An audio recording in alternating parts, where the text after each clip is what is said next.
When we watch audio product reviews or engage in forum discussions, we frequently encounter specific terms that describe sound. Many customers often ask us what these words mean. This video aims to provide simple explanations for these terms, and I hope you find it helpful.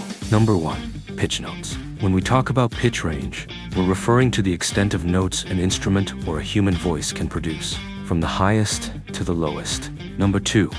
Timbre, known as tone color. Timbre is the specific quality of sound that helps listeners identify and differentiate between various musical instruments and vocal performances. Number 3.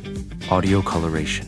When we talk about audio coloration, we're discussing how sound can stray from its natural neutrality, taking on traits that aren't present in the original recording. For instance, if you were to speak into a can, the resulting sound would be noticeably different. This concept involves either enhancing or diminishing specific aspects of the sound signal, which ultimately distorts the original audio. Number 4. Distortion. When a device is unable to completely mirror its input, distortion arises, causing alterations in the waveform and variations in the signal's elements. Number 5. Dynamic. This provides the capability to document the ratio of peak to lowest information. Number 6. Transient response. Transient response is all about an instrument's capacity to quickly track sudden musical cues. A top-notch instrument or speaker with outstanding transient response will instantly engage when a signal is detected and will halt just as promptly when the signal ends, with no delay whatsoever. The piano serves as a prime illustration of this quality. Number 7. SNR. The signal-to-noise ratio, SNR, quantifies the useful signal elements in relation to background noise. Typically represented in decibels, a greater SNR signifies that a device generates less noise. Number 8. Airy or spacious. The terms airy and spacious are used in acoustics to characterize the brilliance of treble frequencies and the distance between instruments in the audio environment. Here, the high-frequency response can extend as high as 15 to 20 kHz. In contrast, words like dull and thick serve as antonyms. Number 9. Low-frequency extension.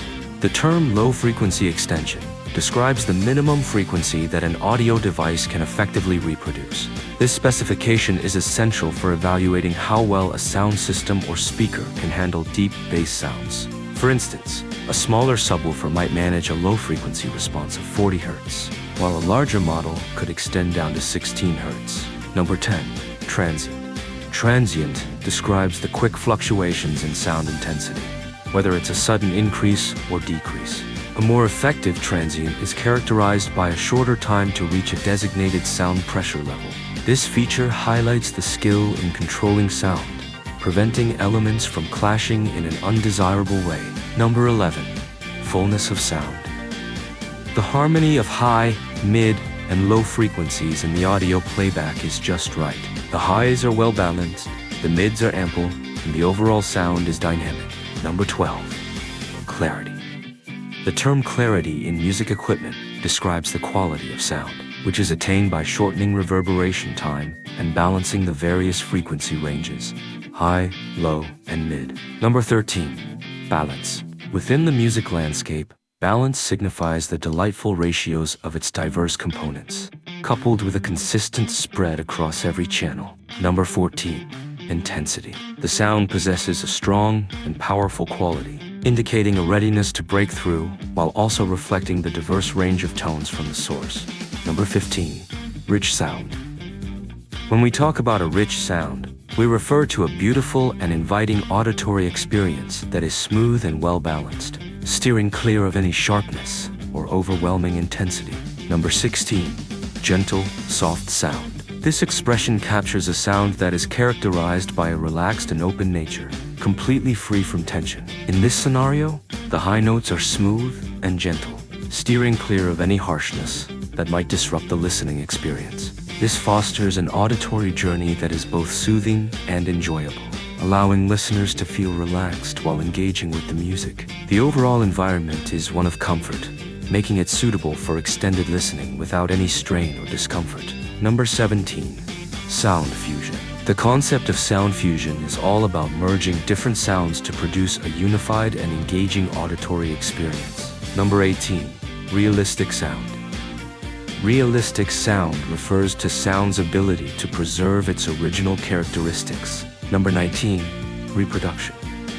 By reproducing sound effectively, listeners are drawn into an immersive experience, feeling as if they are living within the scene itself. Number 20. Three-dimensional sound perception. The idea of three-dimensional sound perception revolves around a person's ability to recognize and interpret sounds in their environment. This encompasses the skill of pinpointing the location of sound sources and appreciating the spatial dimensions of sound, including its width and depth. That's all for this time. We hope you have a great time. Welcome to our Aperion University series. Here, we'll break down the basics of acoustics in an easy-to-understand way. We trust that this will be useful for you. If you appreciate our content, please consider following us.